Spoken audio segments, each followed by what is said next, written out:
My name is Isaac McKenzie, and I'm a field service on-site metrologist. My training in the military was quite diverse, a lot of calibrations, but I think the calibrations I enjoyed the most were definitely the on-site calibrations, and that's what kind of drew me to Essco. I really enjoyed going on-site and meeting new people and kind of getting out of the boring old work center from time to time. I think Essco is a veteran-friendly workplace because they certainly seek veterans because of the experience we have, and they certainly treat us well.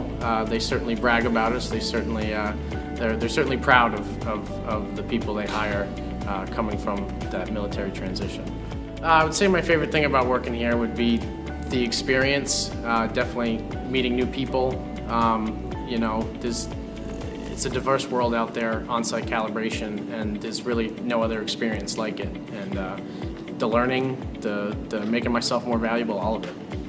If I was talking with someone who was interested in working at Essco, I'd probably tell them they're going to enjoy it. They're certainly going to work harder as far as bench time, and they're going to learn a lot. They're going to make themselves more valuable, and ultimately they're going to enjoy it.